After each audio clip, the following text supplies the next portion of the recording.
If you're fighting for climate justice, you need to fight for Black Lives Matter. If you're fighting for Black Lives Matter, you need to fight for women's rights. If you fight for women's rights, you need to be out marching on Pride Day for LGBTQ+ rights, because these are all injustices.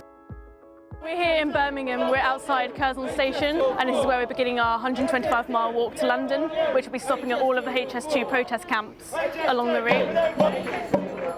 I've come from Halifax. My name is Helen Dobson, and I'm 75.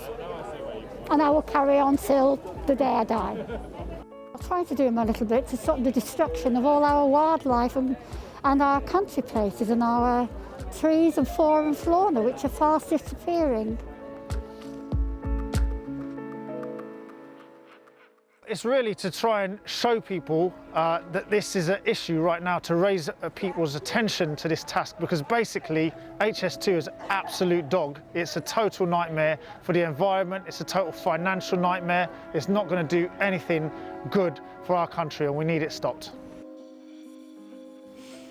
Having HS2 around, being amongst HS2, the workers and the security, it feels like an alien race has descended, just like Planet of the Apes, and this alien orange-clad, black balaclavaed race of beings have come to impose their regime and just to strip the earth, use it as a commodity, use people as a commodity, take what they want and then just leave without any accountability, behave with complete impunity, and it just feels completely disempowering.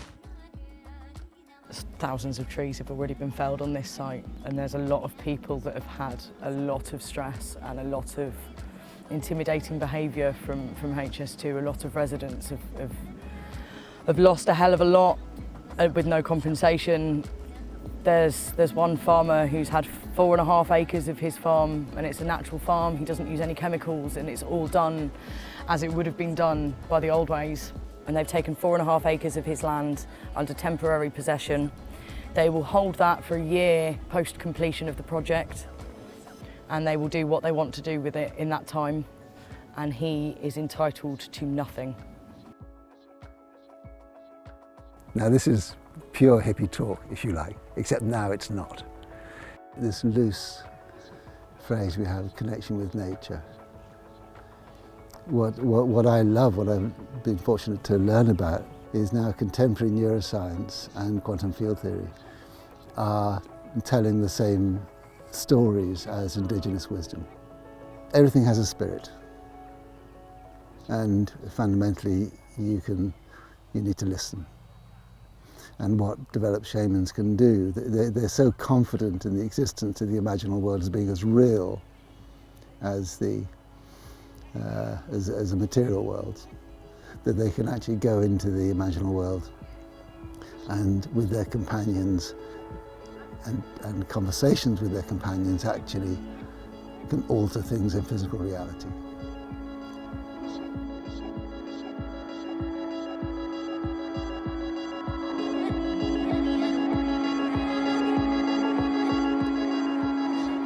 Welcome to the woodland solstice celebration. It's that time of the year when the days are the longest. Welcome to Crackley Woods. I hope that people who've come here for the day or for the weekend and feel the energy here and the sort of urgency that you feel, and especially tonight when we're all celebrating and going a little bit crazy, that actually it's definitely worth saving and that they'll stay or come back. So I've just walked from Birmingham to London, I think it was maybe 6 or 7 days. We walked it to just highlight the social injustice, the financial injustice and the ecological injustices that are happening all along the line and that affect us, each and every one of us in this country. I've seen along the line so many crimes, so many moral crimes, like people being evicted from their homes they've lived in for over 80 years, people whose businesses have been taken away from them, you know, and this, ancient forests are irreplaceable, absolutely irreplaceable, unique, places that are unique to our countryside and our lifestyle. I've learned a lot of things on the way, and it's really changed my perspective, you know, and yeah, it's deeply profound to see and hear everyone's stories, and we need to listen to each other's stories, learn to listen and find out what's happening in our country.